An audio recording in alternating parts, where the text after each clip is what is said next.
This week on Love 'em and Lead 'em. Tell the audience what you think is the most uncomfortable thing that we ask people to do to their dogs. I think I know that you get the most resistance on. I know this is the most uncomfortable thing, and this is like honestly, realistically, the easiest thing that we ask them to do as well. Yeah. But this is what we're met with the most resistance about, and it's also one of the biggest game changers. And it happened twice this week.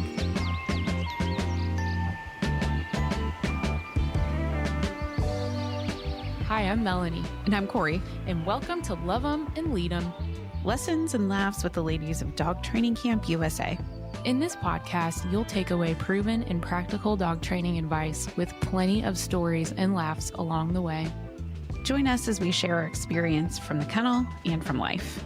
With that, let's sniff our way into this episode.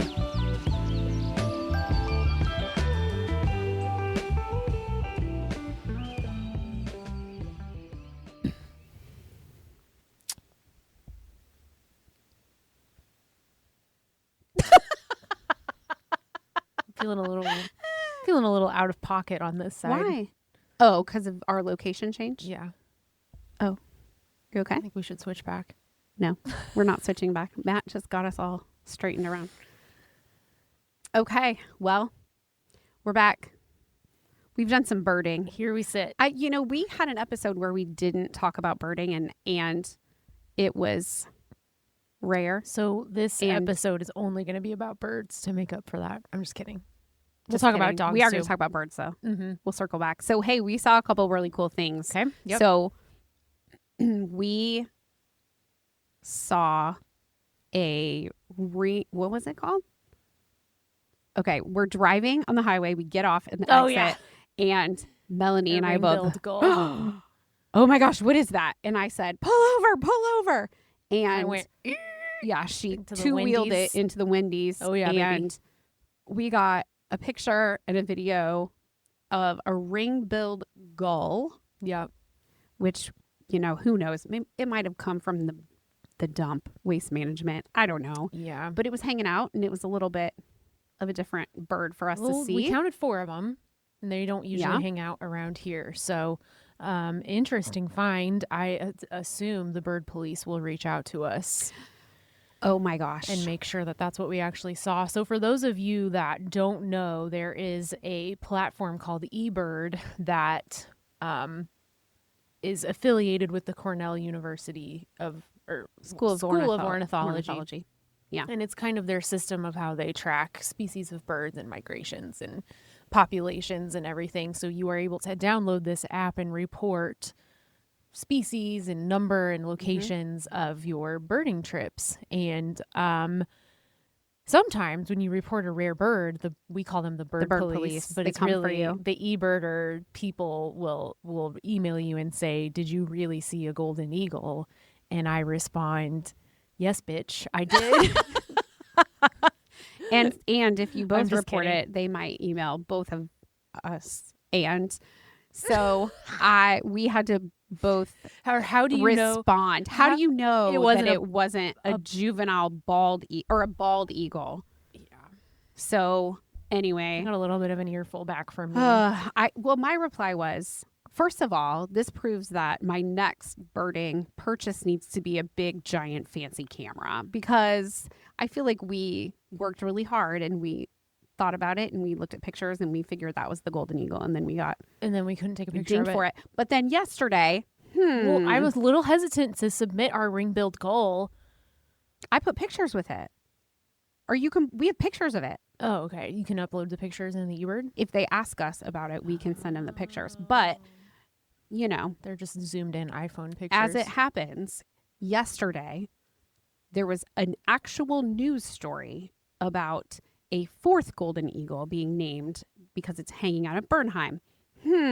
Interesting. Yeah, they know the golden eagles are there, but they're still trying to shake us down. I don't like it.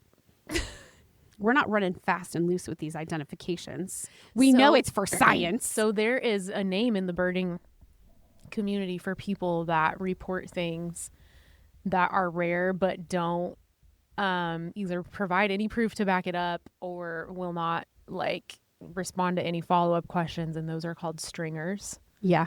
And We're not them. we're really I don't want to be known as a stringer on eBird. They can see your freaking name on there. Yeah.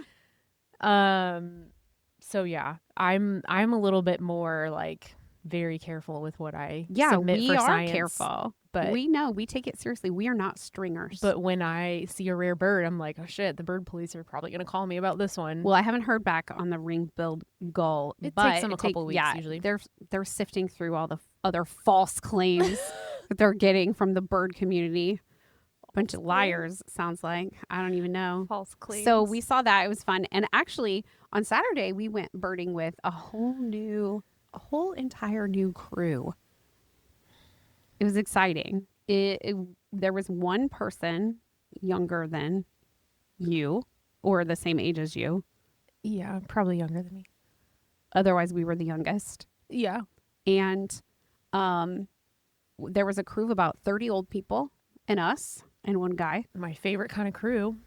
Oh, man. I thought you were going to You don't know that. lose your mind. I don't think the audience knows this about me. Melanie has a thing for old guys. Well, not just old guys. I mean, old people are cute and interesting to me, and I like hanging out with them. Yeah. But old guys, really, I've Just your type. got a real soft spot. Yeah. So she had a couple little boyfriends that didn't know they were her boyfriends. Yeah. And Yeah. we saw 36 species on Saturday. We went to Lake Turkey Run area Yeah. and we got a heads up that there are woodcocks out there. And we have to go in the evening to see the woodcocks. And so we're planning that adventure as well. It's a bird club that you have to pay money to be in. So we're officially We're going to join. in on this. We're going to join it. It's a club. It is a club. And they said there's like 230 members. I know. I'm so excited. I know. I am These too. are They do all kinds of outings. It's so These are our like people. to get us out of where we always bird. I'm excited about it. Yeah, there's a lot of like really good little hot spots all over the city that we would never know about unless we were for sure. connected with some of these underground bird clubs. And don't even dare ask me the name because I won't tell you. It's a secret. Oh, I was going to tell him the name. I don't want I mean, people it's a to big know all the club. spots. It's a big club. Well, I guess I want. We cannot get our listeners all excited about birding and then not tell them where they can go birding. I It's just not don't kind. want humans to desecrate these cool bird spots. You know how the humans do. I'm just a little protective of it. You know what? DM us, and I'll give you the name. Just all you have to do is DM us Yeah, that's fine. of the That'll work. of the bird club And that we joined. we're gonna get a membership, and I think it's like $35 a person. And to me, just the expertise of the guy that led our excursion field trip on Saturday was worth $35 to me. We birded for 4 hours. I would have paid double. So it took us with the bird club members 4 hours to walk. Here's our segue here. 4 hours Oh yeah. to walk 2 miles. Does that sound painful 4 to anybody? hours Does that sound to painful walk to you, to Matt? 2 miles. It does. It was slow, It's uncomfortable. As hell. and you had to really pay attention and walk slow. It's the very ultimate. slow. It's the ultimate exercise in mindfulness, and Oh yeah, yeah, it's incredible. So yeah. It was a great day Saturday. And if you're like, I wish these bitches would shut up about birds, We'll move on to hiking. we'll move on. Because the very next day we went on a really long walk to make up for all of that slow moving we did, and needless to say, we saw some birds, but we didn't really see any cool birds the next day. We didn't go slow enough to even see a bird, and if we saw a bird, that meant we were looking up. So then I would have fallen down. So my eyes were mostly on the ground, the terrain. Yeah, and you're trying to kill me. So Nah, but you didn't die. I didn't die. Yeah, so Melanie's been making me hike. I didn't hold a gun to your head. No, but we go out and she goes, well, I think if we do this, this, this, this, this, and this, that'll be about 10 miles. I'm like, 10 miles? What is wrong with you? And off we went. Well, I don't ever really plan how long I'm going to go out. You know what I mean? Like I just kind of listen to my body, and when I want to go longer, I go longer, and if I don't, then I don't. But so we were like 3 or 4 miles in the other day, and I was like, hey, we should go check out this thing. And then we ended up doing like almost 8 miles. And you, like somebody that doesn't normally do that amount of distance, you were like feeling some type of way about it. Then we went back out and did 10. I was feeling good afterwards, and I was proud of myself. And so then we did 10, and I increased weight. Like, yeah. You're rucking. Well, yeah. I'm preparing for a ruck march event that I'm stupidly. So I just do. added 10 pounds, and then the other day, and then Sunday I added 6 more, so I was at 16 pounds. We were talking about this is all going to play into the dog training topic we're going to talk about today. There. But we were talking about on our walk. We'd been talking about doing all these trails we wanted to do at Bernheim, and Cory's like, I'm just so old and fragile. Said Cory, I'm never. Just kidding. But you kept saying, oh, Mel, I really just feel like I need to work up to that type because of a I distance. don't do like you are a runner and things like that, and I'm just like daily moderately active. I'm not like an exerciser. So, I would say, let's go do an 8 mile. And you would be like, oh, I need to do a couple of smaller ones first. Blah, blah, blah, blah, blah. And then one day we were out and we just kind of went for it. And I think the whole part of this conversation was if you would have woke up that morning and was like, I'm going to go this many miles today, you probably would not have believed it. But in the moment, you continued to endure the thing. And then you kind of, if I'm speaking incorrectly here, tell me, but you kind of shocked the shit out of yourself that you were like still alive after that. Yeah, especially after the 10 miles. And we did a trail that was really difficult on whatever Thursday or something. Yeah. And then we did it again on Sunday. And both of us like just smoked that thing. We just we were like, oh, that was we're done? What? That was easier. We were like, why did this kill us like 3 days ago? Yeah. So we made pretty significant progress on distance and speed. So we did 10 miles in 3.5 hours. So you versus the birding 2 miles in 4 hours. So you were noticing kind of like the interesting mental benefits of how you felt after this amount of exercise. And we were laughing because we're like, I mean, it sucks. And like the hardest part is getting up and making yourself go do it. But it's one of the few things that I'm able to force myself to do. There's other things that I know are good for me that I just can't force myself to do for some reason. This is one of the things that even when I don't want to do it, I can be like, I know I'm going to feel better after this, so I'm going to go ahead and do it. And we were just talking about how our clients... Well, you kept saying, you're building new neural pathways. Oh, yeah. I'm so proud of you. You're building new neural pathways. You are when you're using your brain in different ways. Oh, we were laughing because you were saying I never knew how to control the top and the bottom half of my body. So I did not play sports. I didn't I was more of the artsy-ish person, and I didn't really play sports. I was definitely not an athlete of any kind. And I really still hate exercise, like going to the gym and exercising or going to the boot camp and exercising. Like I hate it. I absolutely loathe doing it. And so, but I love being in the woods and I love being out there and exploring. And so I never really knew, like when I was just gassed, I was gassed. Like I couldn't control it. I would just exercise till I thought I was going to die, and I thought that's what you control did. Your breathing, I don't think. So I didn't really know that I could go up a whole mountain and be a little bit out of breath, but I could make my legs keep working. Yeah, you were walking, you're like, I never knew I could control my top half and my bottom half.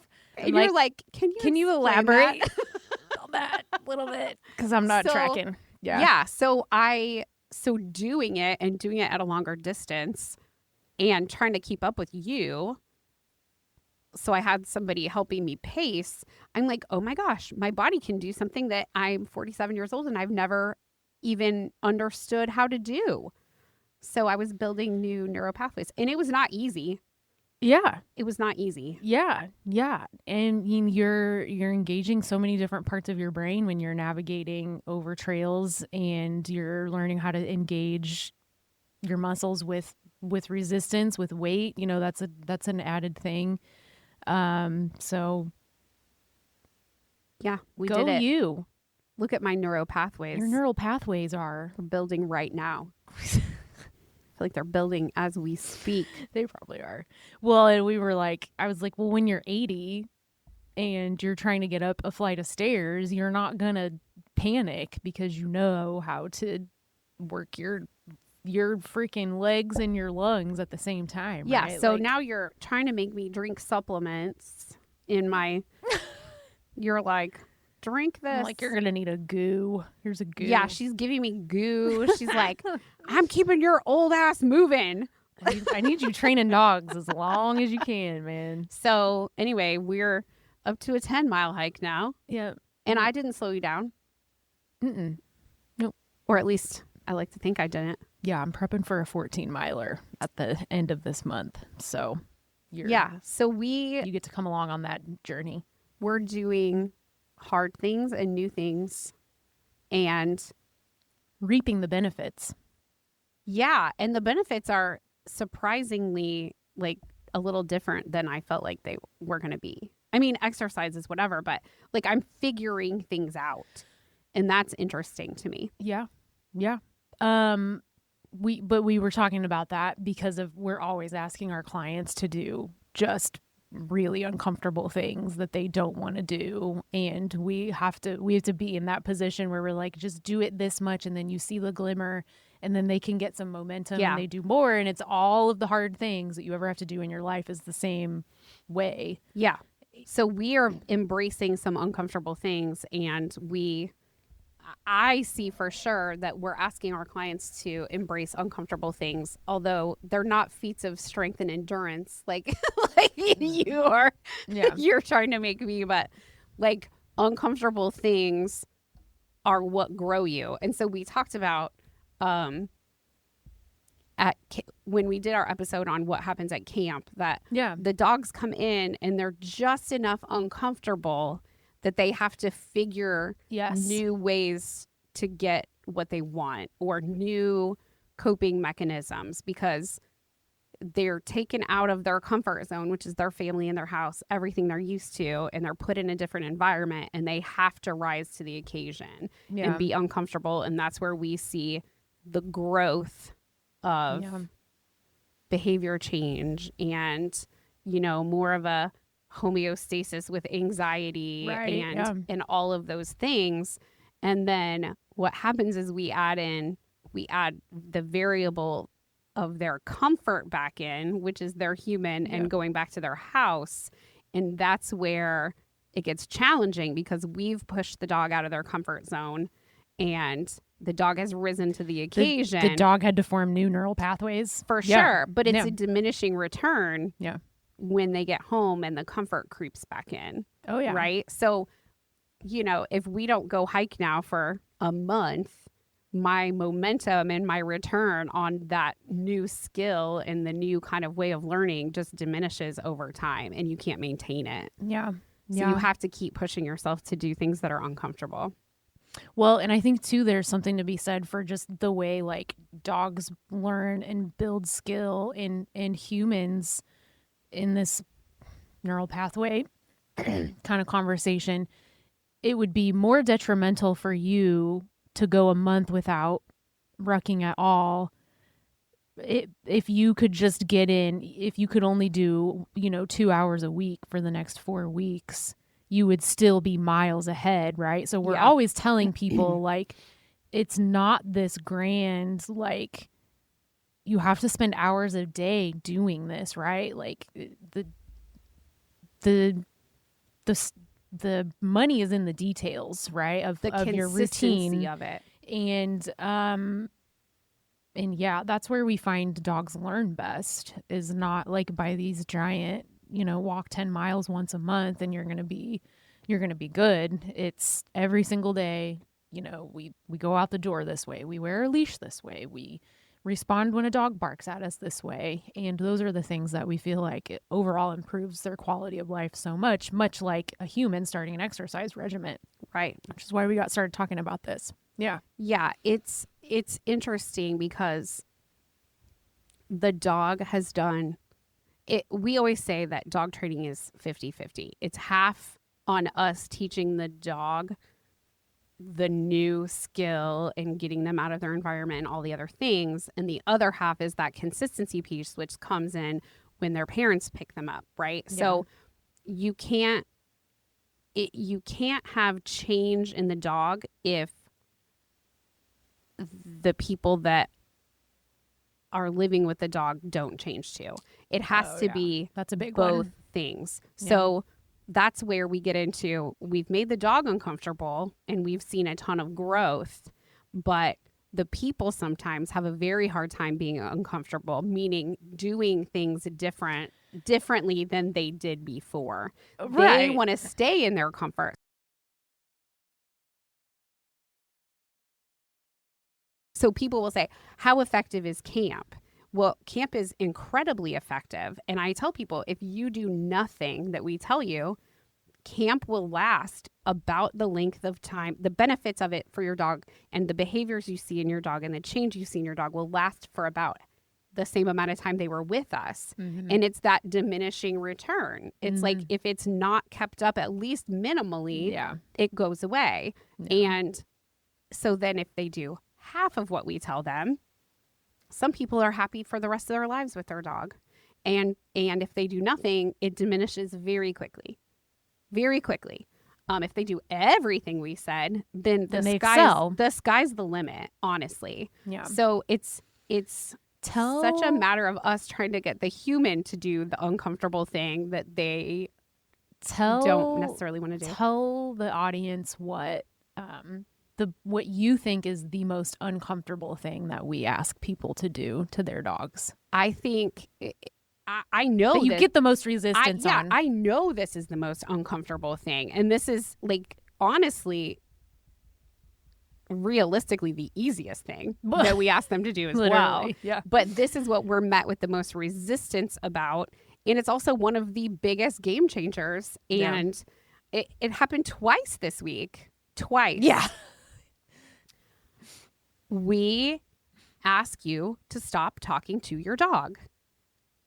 And when I say that to a human pet parent, they look like I just brutally stabbed their dog in front of them. Is what they're you just kicked that dog. I kicked it across the room. Yeah. And they are like, well, I couldn't do that.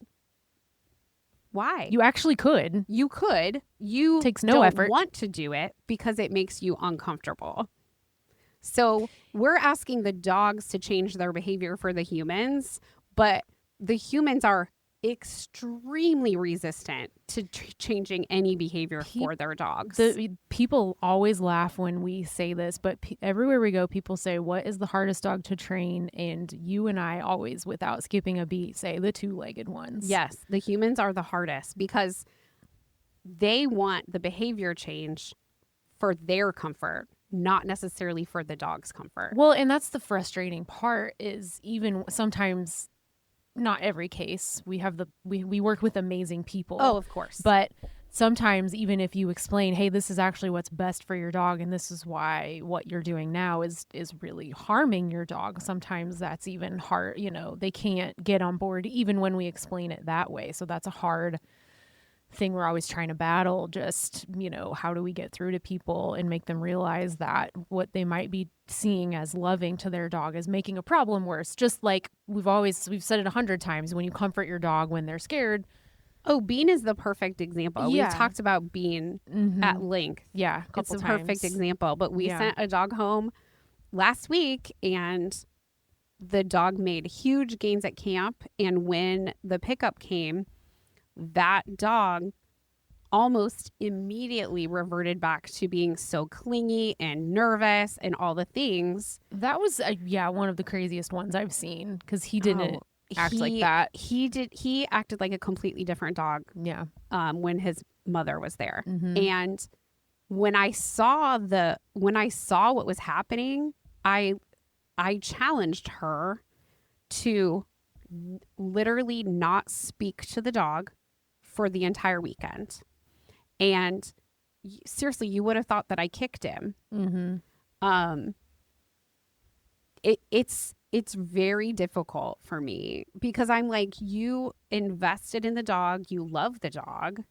All you have to do is one little behavior change in yourself, just even for a short time, like you said, so you can see the results, and you're completely unwilling to do it. Can't give it a chance. Okay, so this isn't we never talk to our dogs. Talk about the times that we do talk to our dogs, and talk about the times that it's not wanted or needed. When the times that we're talking about, we want people to stop the behavior. We want people to stop, and then the times that we do actually talk to the dog. We want like this ambient, oh, hi, buddy. How are you? What do you want? When they look at you and they're barking at you. Oh, what do you want? What are you talking about? You want a treat? Do you want a treat? Do you want to go outside? Like, some dogs are fine with that. But if you have an anxious dog that is super codependent to you and cannot be without you and is separation anxiety and all of these unstable kind of behaviors like excessive barking and like all of that. Yeah, trembling, panting. Yeah, screwy stuff. Like they just can't chill. They can't exist, literally. Yeah. We don't want you just talking to them. We like to talk to a dog when we're telling it what to do or when we're telling it did a good job.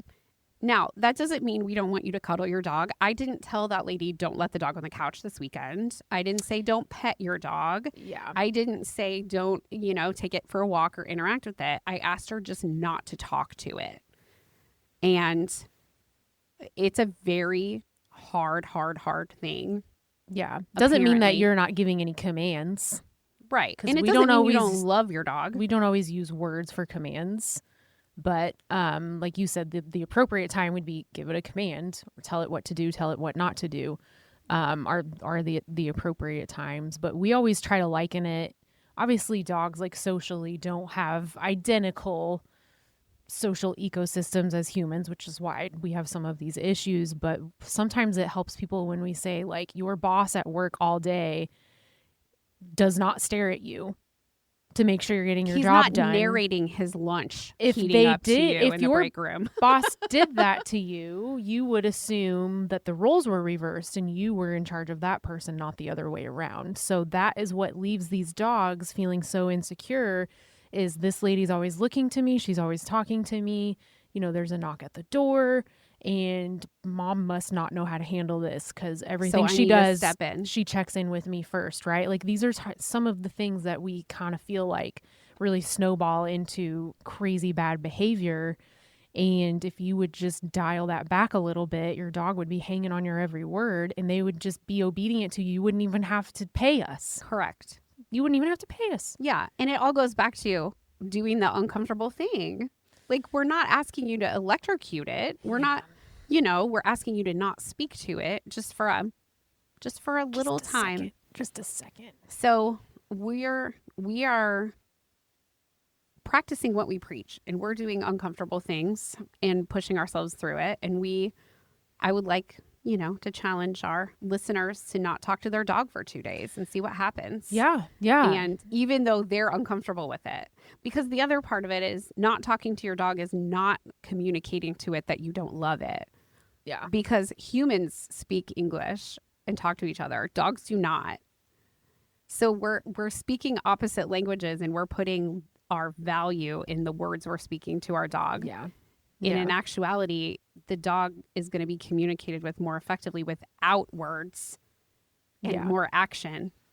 Well, Even though that's uncomfortable for us. yeah. Yeah. And a lot of people will say, well, my dog knows what it means when I say, do you want to go outside or do you want to blah, blah, blah. And like, there's a lot of studies and research that show like dogs actually can, they can know a lot of words and what words mean. And like, we're not saying that we don't use words in training. Like, if you want to teach your dog 100 different commands, more power to you. It's enriching for the dog. Go ahead. My problem is more so how you're off time when you're not training your dog, right? Like, is your dog being doted on? Are you following your dog around? You know, we see a lot of these work from home situations where the dynamic is not healthy at all. Like, they can't be away from each other, the person or the dog. We always laugh, like, these people that come to us, they always match their dog. Yes, most of the time. They really do. Mm-hmm. I mean, I can look at a dysregulated dog and tell that the human is equally as dysregulated. Or sitting a in my couple lobby. can come in and we can tell who is the dog's primary codependency. Oh, immediately.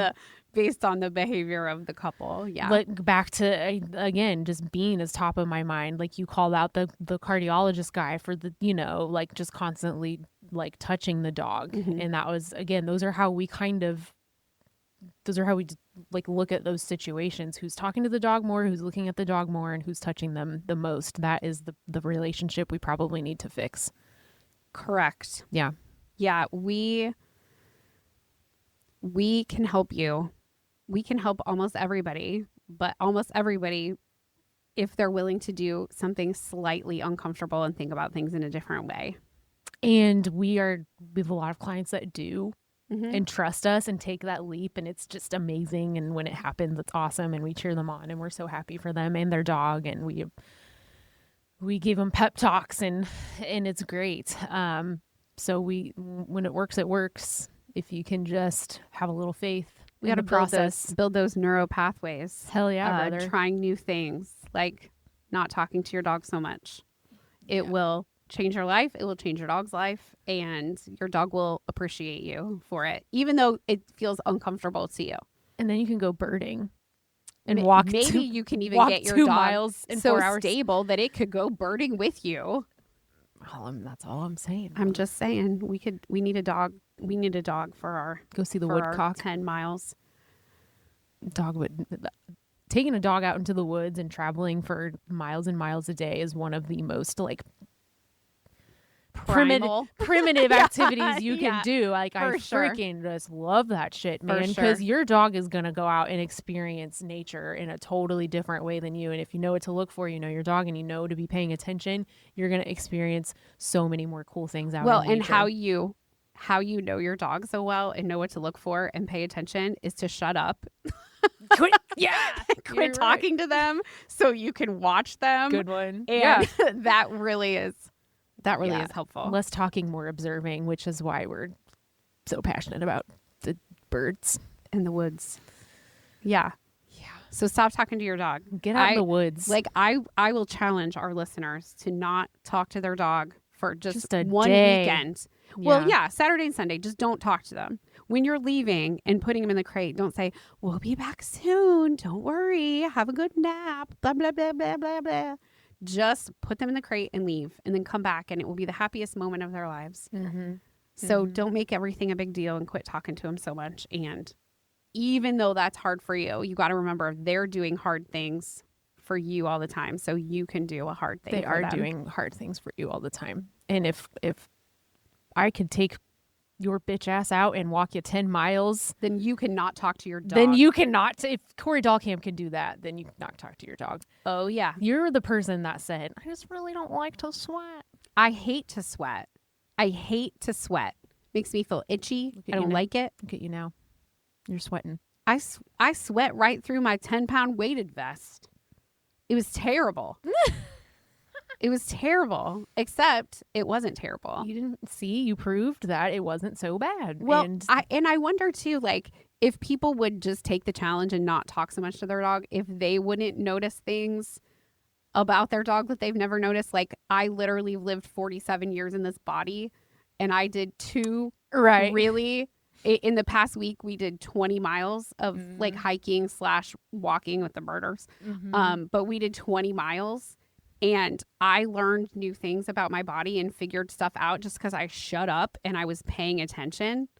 And if people would do that with their dog and just shut up and pay attention, who knows what you might discover or what preferences you might see that your dog has, or how much more responsive your dog is to you, or how much more relaxed your dog is. Yeah. So that's my challenge. Stop talking to your dog. And if you pay us a whole bunch of money and we tell you to stop talking to your dog, you should really try it.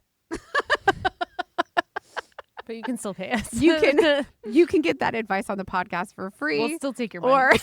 Or you can send your dog to camp and we'll ignore it for 3 weeks and give it back to you and then still tell you that. I mean, it's literally that simple. I can't It can't is. overstate it. There's not a secret sauce. It's just be quiet. Yeah. So on to the next That's adventure. That's a hard thing. That was a hard thing for you to learn, What? to be quiet. Oh, really?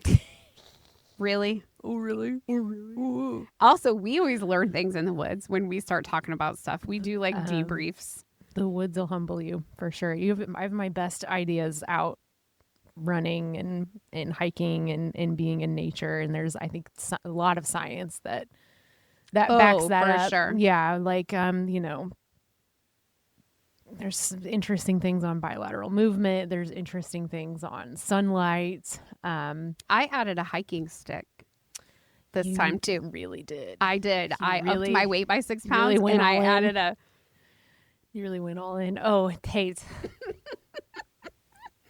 I might look like a nerd, but I ain't falling down. What you did have to carry, the weight you also added on like 54 ounces of water because you took 64 and drank 10 like No, a we fucking took psychopath. 72 ounces of water. However many. And fucking you drink we- no water. So I don't drink very much water, and Melanie is like, I'm like a camel. I don't even know. understand. She just sure I don't know where it all goes. Anyway, we're hiking, and I'm like, oh, I got to get a drink, and I take a little sippy sip, and you're like, glug glug glug. So we get towards the end, and you're like, oh my gosh, I drank all my water, and I'm like, not me. How much water did I drink? And you pull your thing out. I'm like, you're gonna die when you see how much water I drank. really enough water to keep a damn bird alive. What the We hell? laughed so hard in the car. How are You're you like, not how are dead? you alive? How are your muscles not like cramping? That's I don't know, crazy to but me. I'll try to do better on the water. I'm just military brainwashed. It's like, Yeah, nobody was ever like screaming at me to finish my water bottle, and so you mean that's not normal. I just am more of a casual water drinker. Also, I've never really like been an athlete, so I never That's had true. it like You've coordinated with activity. You've never had to hydrate yourself like on purpose, like and be mindful Yeah. about what You're your like- activity was going to be. Yeah. You're like, you better eat that peanut butter stuffed date before you get in a deficit. And I'm like, oh my God, the peanut butter date. Okay. You better eat your So goo. I'm just doing whatever you tell me. You better enjoy that because it's really literally the only time I do whatever you tell me. Yay. Really fun for me. So, yeah. And then we went home after our hike. And guess what we did? What? Ignored our dogs. Yeah, we did. And then they went into snug us. They snuggled us. They did. Yeah. Yeah. So Yeah. So ignore your dog, everybody, and get yourself into the woods. And watch if a you, bird. if you want the tips on the secret Instagram group Bird Club and the bird club that we're going to pay to be in, It's not and- that expensive. it's like $35. And the location What, for a year? of the woodcocks. Yeah. We can't put the location of the Why do you think I said I would pay for your membership? Because it's cheap. Come on, Matt. Then send us a message. Yeah. Send us a message. Like and subscribe. No, I'm just kidding. Like- I hate when people say that. You sound like Amy and Tammy. Oh yeah. All right. We'll see y'all next time. It's very silly. Thanks for listening to this episode of Love 'em and Lead 'em. If you want to hear more, be sure to check us out every other week on Spotify, Apple, iHeart, or wherever you get your podcasts. Please be sure to follow us on Instagram at Dog Training Camp USA Louisville and check out our website at dogtrainingcamplouisville.com for more information on our training and other services. If you need help with your dog, don't hesitate to reach out. You can find our contact details in the show notes. We'll smell you later.